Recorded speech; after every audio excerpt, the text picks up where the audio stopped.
সবাইকে স্বাগত নতুন একটি ভিডিওতে। আজকে আলোচনা করব ক্লাস 12 এর বাংলার শিকার কবিতা থেকে গুরুত্বপূর্ণ এসিকিউ নিয়ে আজকের এই ভিডিও। সকলে শেষ পর্যন্ত দেখবে। চ্যানেলে নতুন হয়ে থাকলে চ্যানেলটিকে অবশ্যই সাবস্ক্রাইব করে রাখবে। আজকের প্রথম প্রশ্ন, নদীর তীক্ষ্ণ শীতল ঢেউ সে নেমে আসলো। সে নদীতে কেন নেমেছিল? ঘুমহীন ক্লান্ত শরীরটাকে নদীর স্রোতে আবেশ দেওয়ার জন্য। দুই দাগের প্রশ্ন, চিতাবাঘিনীর হাত থেকে বাঁচতে হরিণটি কোন কোন বনে ঘুরে বেরিয়েছিল?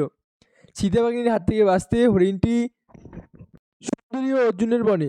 একটি তারা আকাশে জ্বলছে এখনো। তারাটি দেখে কবি কি মনে হয়েছে?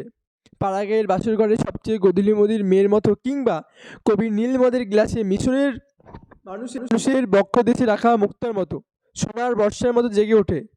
হরিণটি কী করতে চেয়েছিলেন? হরিণটি সোনার বর্ষার মতো জেগে উঠে হরিণীর পর হরিণীকে চমক লাগিয়ে দিতে চেয়েছিলেন। খুব গুরুত্বপূর্ণ প্রশ্ন। মোরগের মতো লাল আগুন, এই আগুনটি কেন জ্বালানো হয়েছিল? হিমের রাতে শরীরকে উষ্ণ রাখার জন্য দেশওয়ালিরা শুকনো অসত্য পাতা দুমড়ে আগুন জ্বালিয়েছিল। নিস্পন্দ নিরপরাধ ঘুম, এই ঘুম নিরাপদ কেন? হরিণটির কোনো অপরাধ ছিল না, তবুও গুলিবিদ্ধ হয়ে তাকে নিস্পন্দন ঘুমের ঢলে পড়তে হয়েছিল। এর জন্যে তার ঘুমকে নিরপরাধ বলা হয়েছে। 8 দাগের প্রশ্ন, আগুন জ্বাললো আবার, কেন আগুন জ্বালানো হয়েছিল? হরিণীর উষ্ণ লাল মাংস রান্না করবার জন্য আগুন জ্বালানো হয়েছিল। শিকার কবিতায় উল্লিখিত দুটি ফুলের ও গাছের নাম লেখো।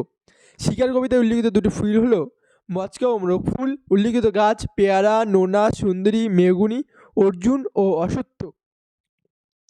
একটা অদ্ভুত শব্দ হলো। অদ্ভুত শব্দটির অনুমেয় উৎস কি?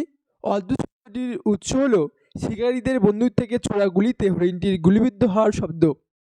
ভিডিওটি ভালো লাগলে অবশ্যই লাইক করো, কমেন্ট করো, চ্যানেলে নতুন হলে চ্যানেলটি অবশ্যই সাবস্ক্রাইব করে রাখো।